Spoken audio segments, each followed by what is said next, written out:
Those black leaders left that meeting and they never responded. However, Lincoln was able to convince about 450 black people to go to Chiriquí or Chiriquí, whichever you prefer, now called Panama.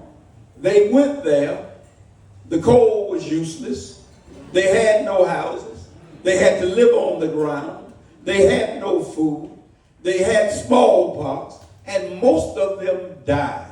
Yeah. That wasn't the end of it. In 1862, Lincoln met with a cotton planting farmer. That farmer said, I propose a deal. We can get these black people out of America and send them to Haiti. When that occurred, Lincoln signed a contract. This is 4 months before he signed the Emancipation Proclamation. After cutting this deal, he signed the contract. And 1 day before he signed the Emancipation Proclamation, he sent 5,000 black people to Haiti, which once again was another disaster. Those people died. Many of them contracted smallpox because there was no way that they could live. So then, as we look at what occurred since 1606, and let me just give about 5 more minutes on this, and then I'll be finished. From 1606 to the very present time, there was something called the doctrine of discovery. That doctrine of discovery was put in place in 1452 when Pope the Sixth of Portugal issued a decree. And this is how, let me say this, not unlike what we see is happening on Gaza Strip right now. Using religion and violence and race in order to destroy and annihilate people. According to that discovery doctrine, after in 1452, the Pope said and issued a series of papal bulls thereafter, saying that anyone who was not white and not Christian was a beast and not a human being. And therefore, wherever you went, so this is how Columbus really did believe that he discovered America, because the doctrine of discovery said, anywhere you go where the people are not white, anywhere you go where the people are not Christian, they are beasts, they are not human beings, and you can take their land because they are not such. Thomas Jefferson followed that. He came up with the same doctrine, and he came up with an idea that called terra ilias. What that meant was the land was empty. And what he said by that anywhere you go in America, if the people are not white, and if they are not Christian, they are not human beings. So you have the right to take their property. So then Thomas Jefferson brought together Lewis and Clark, the great expeditioners, and he said to them, I want you to go trick all 14 nations of Native Americans and have them to believe that we are their friends. And I had some gold medals made. And I want you to take these and give every chief of all 14 of these nations one of these gold medallions. Make friends with them. And in the meantime, find out everything you can about them, because we're going to wipe them out. We're going to destroy them. And that indeed of 14 Native American nations were wiped out. He didn't finish there. Then he went to Mexico. And all those western states, Arizona, California, you name it. went in and destroyed the Mexican people and took all of those states. So when Thomas Jefferson, who started all of this and kept the ball rolling from 1452, when he wrote the Declaration of Independence in 1776, we hold these truths to be self-evident that all men are created equal. It certainly didn't mean black folk, because 7 years later he wrote Notes on Virginia, which he sent to Paris, to France, to let them know what a wonderful place America was. And in his notes about the state of Virginia, he said, there's something about these black people. They are, I don't know whether it's because they were born that way, or whether it's because of what we've done to them. But the fact of the matter is, they are inferior physically and mentally to white people. And what we should do, if we ever, listen to me, emancipate them, we should send them as far away from America as possible, notwithstanding the fact that he had babies with a black woman. But so that they will not mix with us, because we are the pure race. And we have a manifest destiny. Words which were first coined by a newspaper writer, who in that statement coined the words from sea to shining sea.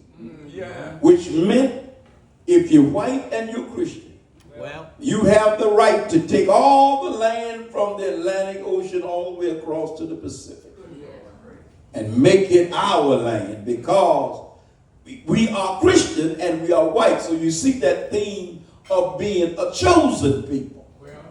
We are chosen because we're white and because we're Christian. And oh, beautiful, oh, spacious skies. And that last line of that song, from sea to shining sea, meant to conquer and destroy and annihilate every person that you see that is not white and that is not Christian. So from that time to the day, and I just want to give you, to close this out, for 417 years, I want you to give the history of a people still not free. Because when so-called slavery ended, it didn't end. It was just changed to another name. 1619 to 1865, 246 years of chattel slavery. So-called because they packed our people in crates just like you pack cattle. And thus we get the word chattel slavery. Then from 1865 to 1868, the Black Codes, 3 years of slavery, where a black person could be arrested for any reason. Then when he was taken to court, the judge was a fellow slave owner. And the judge would say, your fine is for not having any money. Your fine is for having some money. Your fine is for having a job. Your fine is for not having a job. Your fine is for standing on the corner. Your fine is for not standing on the corner. $25. And you are remanded to prison because you can not pay the 25. Then another slave owner would raise his hand and say, I'll pay it. And put that brother or that sister back in slavery once again. Then 1865 to 1955, 90 years of sharecropping. Many of the slaves, after they were so-called free, had no job, had no money, had no food. And so they accepted the offer to work as a sharecropper. They didn't have any seeds. They didn't have any mule. They didn't have any plow. They didn't have any land. And therefore, all of that was part of the rental. The rental of the tools, the rental of the mules, the rental of the plow, the rental of the land, the rental of the seeds. So at the end of the season, most of them, when they were tallied up, had no money. And so there was a cycle that continued for 90 years. And in the process, if they were paid, which probably is the reason why black people are the #1 consumers in the world today, they were paid in chit, C-H-I-T, that is. Chit was a piece of paper that you had to spend within a very short period of time, otherwise it was no good. So it conditioned black people to get the meager money that they did have, to give it right back to their oppressor. So then after that, from 1846 to 1928, another 82 years, criminal leasing that was initiated in Alabama because Carnegie and U.S. Steel and American Steel, the North beginning to rise. This was the great compromise when they lied to black people and told us you're free, and then reneged on it and turned around in a betrayal and made hundreds and thousands of black men to be imprisoned in Alabama so that they could then be used to mine and build from cold steel to be sent up north to Pittsburgh and to other places where steel was being made. That was another 82 years. Then after the criminal leasing from 1928 to 1955, the chain gangs. That was another 27 years. Then from 1896 to 1954, Jim Crow, separate but equal, but it was not separate but equal, another 58 years. Then from 1855 to the very present, gentrification that started in 1855, where Central Park is in New York right now. That was Seneca Village, the largest and most prosperous black community in America at that time.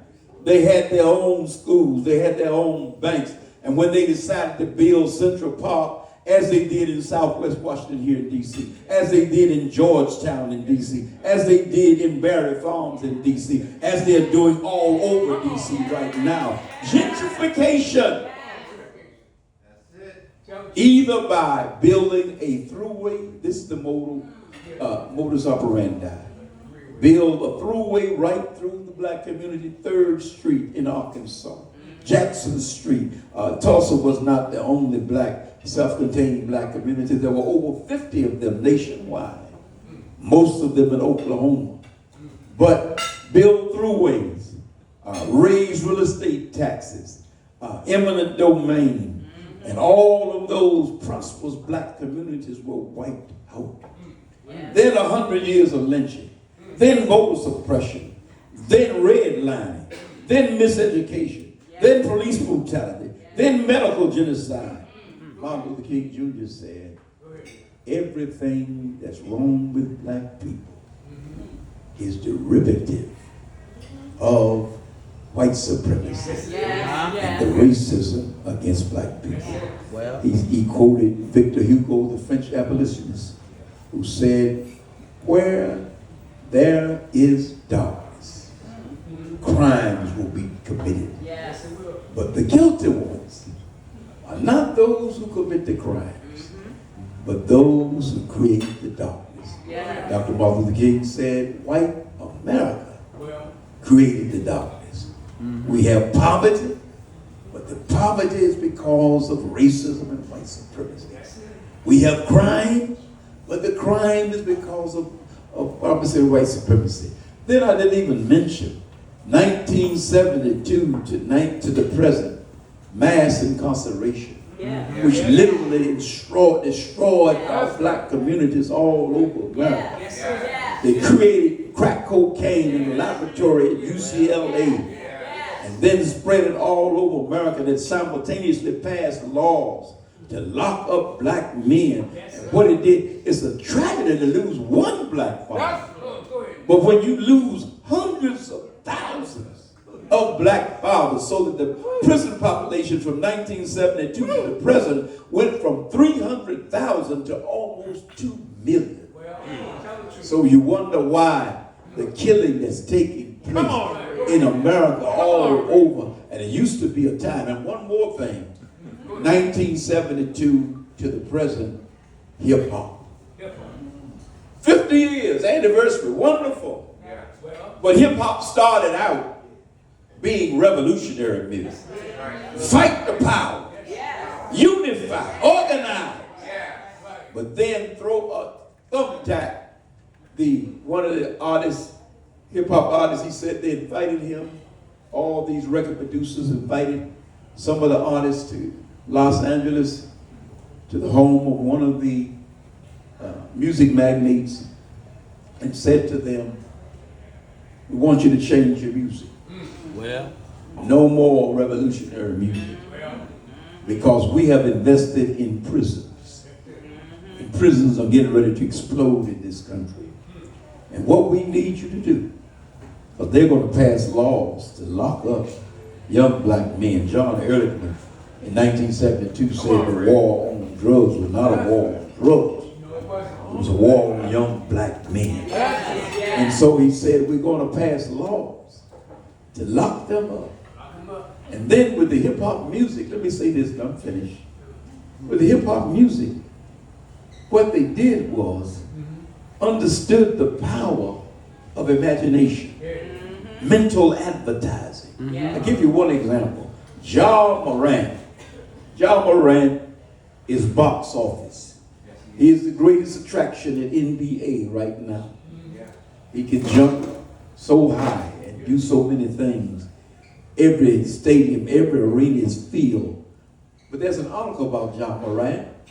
That article said 18 months of the downfall of Ja Morant. And the title of the article was, "And Then the Elephants," or rather alligators, got him. Ja Morant, they say, when a player is prolific a scorer and such a dynamic ball handler, can jump so high as Ja Morant can of the Memphis Grizzlies, they say they let those players do what they want to do. And what did Ja Morant do? Ja Morant put on his headphones, and there was a song by Trippie. Title of that song is Psycho. It says, going down crazy, going down out of my mind, going down crazy, going down out of my mind. 82 games scheduled. Every game, warming up. He's got his earphones on, going down crazy, going out of my mind. Sitting here drinking wine, counting dollar signs over and over again in his car, radio on. Psycho, going down crazy, going down out of my mind. All of his coaches said, when he's in high school, model athlete, no problem, no issues. In the gym, like a gym rat, no issues in the classroom. AAU ball, coaches, no problems. College, no problems. But when he gets to the NBA and he hears that music 24/7 in his ears, he goes to a nightclub and Trippie's song, Psycho, there's a video that accompanies it. And in that video, Trippie is in a striptease joint. And he's sitting at a table and he has a stripper on his lap. And he's throwing money all over the table and all over the floor. Ja Morant goes to Denver to play the Denver NBA team. He goes to a strip joint. And in the strip joint, he's drinking wine and throwing money all over the floor and all over the table. And he has a stripper sitting on his lap. Do you hear what I'm saying? So those who are programmed and don't know they're being programmed, you drop guns and you drop drugs in the black community. And then you feed them with what I call mental advertising. 24/7 listening to those lyrics. And they imitate out of their imagination, because adults cannot even distinguish between fantasy and reality on television and in social media. Marcus Welby, MD, the series that was on TV back in the day. This man was an actor, he wasn't a doctor. so-called performing surgeries on television, and he had 250,000 letters a day from people saying, I saw you operate on that man with that particular ailment. I have the same ailment. I want you to do my surgery. So if adults can't tell the difference, young people can't tell the difference. And this is, a lot of us, we have some issues with Kanye West. But Kanye, a few months ago, listed the top 10 hip-hop songs. And every one of them talked about killing and violence. And this is what we're faced with today. As Maya Angelou said, in a yet to be free United States of America. Thank you.